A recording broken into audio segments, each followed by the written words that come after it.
Les Black Stars du Ghana sont-ils favoris pour remporter la CAN 2023? Bon, si tu suis le football africain, normalement t'es déjà en fou rire, mais selon moi, la question a vraiment le mérite de se poser pour au moins comprendre la situation. Si le Ghana fait partie des nations avec le plus de CAN remportées, aujourd'hui la sélection n'est plus reconnue comme faisant partie des meilleurs du continent. Lors de la dernière compétition, déjà l'équipe de Mino Rajevac avait réussi l'exploit d'être éliminée en phase de poule par les Comores. L'absence de Kudus avait bien évidemment pesé, mais d'autres problèmes étaient apparus, coûtant la tête de Rajevac et forçant la fédération ghanéenne à agir. C'est là qu'Otto Addo, un membre du coaching staff dans la sélection et de Dortmund, a été approché pour s'occuper de la sélection avec Chris Hughton dans un rôle de conseiller qui cherchera à convaincre des binationaux de renforcer l'effectif juste avant le match décisif pour la qualification en Coupe du Monde. Son mandat est plutôt bon. Pour ses débuts, il qualifiera la sélection au mondial grâce à un nul à l'extérieur et jouera une phase de poule intense contre le Portugal, l'Uruguay et la Corée du Sud, qui sera la seule victoire du groupe qui n'aura pas réussi à aller plus loin que ça. Mais malgré tout, après l'horrible jeu aperçu sous l'ancien sélectionneur, Otto Addo réussit à créer un jeu intéressant malgré les contraintes. Le Ghana ne s'humilie pas, tout n'est pas parfait évidemment, mais tu sens qu'un premier pas a été fait dans la bonne direction. L'arrivée de nouveaux joueurs a également beaucoup aidé, les noms sont nombreux, mais ils montrent que la sélection évolue dans le bon sens. Pourtant, Otto Addo ne sera pas gardé. Il était clairement limité dans ses choix, tu sentais que la pression populaire et celle des instances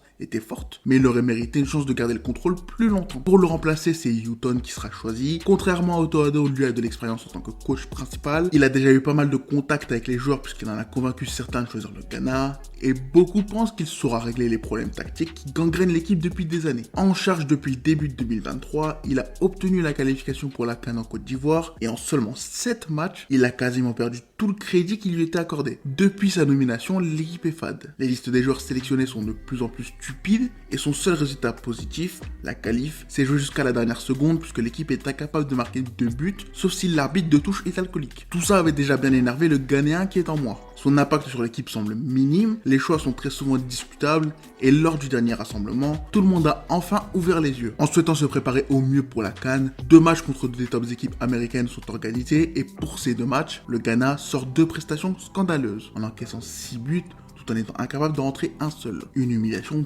totale. Hughton présentera ses excuses en conférence de presse, mais le mal est fait. Ces 2 matchs sont clairement un exemple criant de la gestion catastrophique du groupe par Hughton. Tous ceux qui suivent ma chaîne le savent, l'un des plus gros problèmes du Ghana, c'est la progression du ballon. C'est une des raisons qui explique pourquoi, outre ses affaires judiciaires, je tombe aussi souvent sur Thomas Partey. Tu sens qu'il pourrait être la clé, mais qu'avec la sélection, elle se contente du strict minimum. Depuis 3 ans, il a manqué un très grand nombre de matchs, il empile les blessures, il est devenu peu fiable physiquement, et dans un monde normal, il n'aurait même pas dû être sélectionné. Mais Hughton, sachant pertinemment qu'il ne pourrait pas jouer plus de 45 minutes, qu'il offrirait un contrôle externe à Arsenal en acceptant le physio du club, il l'a quand même appelé. Pire, sur tous les milieux, aucun ne l'a été pour être une doublure à son profil. Les Black Stars ont donc dû jouer une nouvelle fois sans numéro 8 avec une très longue liste d'absents, et donc nous a offert 2 prestations absolument cataclysmiques. Et en plus, pendant la nuit, donc j'ai pas dormi pour voir ces matchs. Ce genre de rencontre dans ce contexte aurait pu servir à appeler de nouveaux visages. De nombreux noms commencent à émerger comme Ransford Königsdorfer, je sais pas si ça se prononce comme ça, pardon, mais c'est un joueur qui vient d'Allemagne, qui a été appelé mais qui n'a même pas joué 1 minute. Abdul Moumin en défense centrale aurait clairement pu aider en l'absence de Djikou et Salissou, mais au final, ce sont des joueurs pas du tout au niveau, pas du tout capables d'être de bons relanceurs qui ont servi de punching ball à Irving Lozano et Giovanni Reina. Derrick Cohn est une des solutions évidentes au poste de latéral gauche et son début de saison aurait dû lui offrir une chance. Baba Rahman et Gideon Mensah continuent d'être tous les deux appelés en sélection, alors qu'à chaque rassemblement, ils sont fautifs d'énormes erreurs. Enfin, je veux dire, on a vu Serginho Dest dans un highlight. Est-ce que déjà c'est pas suffisant? Au milieu, j'ai déjà parlé de Kofi Kéré et Hughton semble enfin vouloir l'essayer, mais il est actuellement blessé, bizarre. Tout comme Hachimuru, qui n'a toujours pas eu de vraie chance en tant que titulaire. Sans numéro 8, sans les options de remplacement habituelles et avec Partey blessé, c'était l'occasion parfaite de tester de nouvelles options, en offrant de premières sélections à certains. Beaucoup ont pensé que ce serait le cas, mais non. Hughton s'est entêté à faire jouer des joueurs dont ce n'est ni le rôle, ni le niveau. Un joueur comme Edmond Addo, avec 0 temps de jeu depuis le début de saison, a même été appelé et titularisé contre les États-Unis. La liste de joueurs que Hughton aurait pu tester n'est pas longue, on va pas se mentir, mais ce manque d'apport de fraîcheur dans un effectif limité en solution est une preuve qu'il n'a pas compris le problème principal de son équipe. Aujourd'hui, le Ghana a un bon 11 titulaire, un 11 intéressant qui est déjà rempli de problèmes, que ce soit dans les cages, au poste de latéral gauche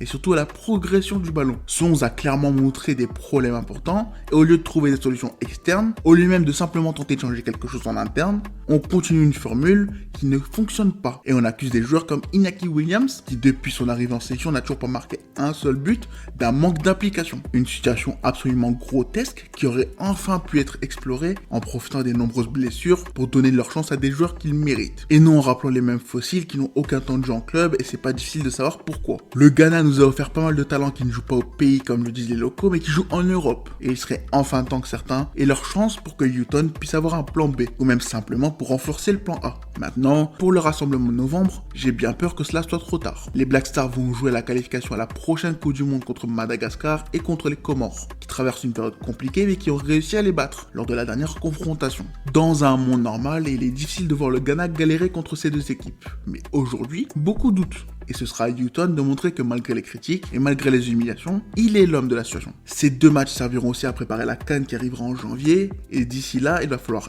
comprendre que Partey ne pourra ni être un titulaire indiscutable, ni même être sûr qu'il sera présent, et donc prévoir un plan de secours. D'ailleurs, je crois qu'il sera pas là au rassemblement. Kofi Kéré devrait être de retour, mais il revient d'une trop grosse blessure pour être à 100%. Il aura besoin de temps, donc difficile de compter sur lui. Ashimeru devrait être là, lui, mais ça ne fera qu'une seule option. Personnellement, si on me demande, je pense toujours que Kudus devrait prendre ce rôle, au moins pendant un temps. Et ce pour deux raisons. Déjà, l'importance de Jordan Ayew. On le sait, Jordan sera convoqué même s'il est blessé, et si sur un côté il a montré que c'était compliqué pour lui, dans l'axe il pourrait être intéressant. Ce n'est pas idéal, comprenez-moi bien, mais je pense que son jeu avec Kudus, en étant couvert par Salih Abdul Samed, ou un autre des 5 milieux défensifs qui seront sélectionnés, devrait permettre au Ghana de développer son jeu plus facilement. La capacité de Kudus à porter le ballon, à partir d'au but pour enrouler son adversaire et gagner des mètres, serait très bien exploité dans ce schéma. Et cela permettrait de laisser les ailes à de vrais ailiers. Défensivement, il faudrait qu'il soit au niveau. Perso, je pense qu'il peut le faire, mais plus le temps passe, moins les faits semblent appuyer ma théorie. Pourtant, il y a un second point qui appuie mon idée,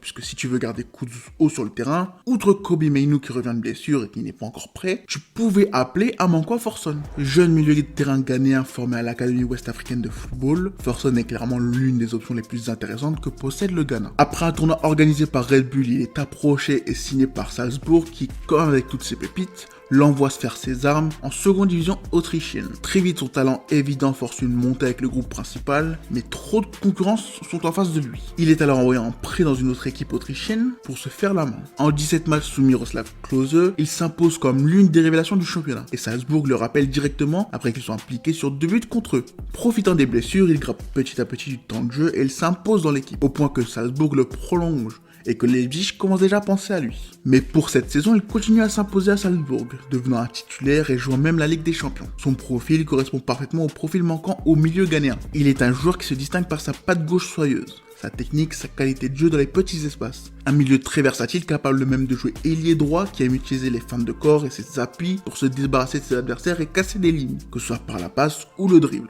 Un joueur polyvalent avec une excellente vision, une bonne technique et qui sait presser son vis-à-vis pour récupérer vite le ballon. Offensivement, il est un créateur très intéressant. En 700 minutes, il est appliqué sur 6 buts cette saison. Pourtant, son nom ne fait pas trop de bruit pour l'instant. Il n'a que 20 ans, pourtant il a déjà une bonne expérience en pro. Il est clairement un joueur en progression. Évidemment, il doit encore s'améliorer comme face au but pour être encore plus tueur qu'il ne l'est déjà, ou même simplement physiquement, mais il a tout pour être un milieu offensif impressionnant. Je pense qu'actuellement c'est en 8 qu'il est le meilleur. Plus bas sur le terrain, il a tout le temps pour profiter ou créer des décalages, casser des lignes ou bien monter le ballon pour trouver Kudus ou l'un des ailiers. Aujourd'hui, si j'étais Newton, je l'aurais déjà appelé. Mais il va falloir faire avec et profiter du match contre Madagascar pour le tester. Il y a un vrai écart entre le niveau du Ghana, les talents de ses joueurs et les résultats de l'équipe nationale, qui était explicable il y a quelques années mais qui n'a plus lieu d'être. Le Ghana doit redevenir une grande nation de football et les armes y sont. Mais Newton doit les utiliser. Oubliez le favoritisme et les bases posées par Rajevac qui ont fait défaut à Otto Addo. Les fossiles du passé doivent rester dans le passé et l'équipe doit avancer tout en gardant évidemment une cohérence et de l'expérience parmi les sélectionnés. Le timing restreint, la pression immense sur son poste sous les échéances ne vont pas aider Newton à prendre cette décision qui semble pourtant être la bonne. Et bizarrement, lorsqu'Otto Addo s'est lui aussi retrouvé devant ce choix, sa décision d'intégrer de nouveaux joueurs a permis de qualifier son pays à la Coupe du Monde. Le groupe pour la CAN est connu, il est prenable si le Ghana joue au niveau qu'il doit être, mais pour l'instant, Le doute s'est installé. Il va falloir trouver une formule, un effectif qui correspond à ses idées de jeu. Et très honnêtement, depuis son arrivée, j'ai énormément de mal à comprendre ce qu'il veut mettre en place. Il n'a pas été aidé par les blessures, mais est-ce vraiment une excuse quand tu as failli te faire éliminer par un Centrafrique plutôt faible? Le match contre l'Égypte sera probablement décisif, et d'ici janvier, il va falloir qu'il trouve la formule gagnante. Sinon, l'équipe connaîtra son 5e sélectionneur en autant d'années. À moins évidemment que, comme d'habitude, l'homme fort et le leader de cette sélection ne nous sorte encore une masterclass de son chapeau. Kudus sera le facteur X. Depuis son intégration avec les Black Stars, il s'est vite imposé comme celui qui peut faire gagner les matchs, et je pense que l'on devrait beaucoup entendre parler de lui pendant ce mois de janvier. La situation est simple, soit Houghton fait nager ce Ghana, soit la sélection coule et sa tête saute, sans que les instances incompétentes ne se remettent évidemment leur place dans ce problème en question. Pour l'instant ça coule, à Houghton d'enfin trouver la bouée, et soyons clairs, ce ne sera pas Thomas Partey.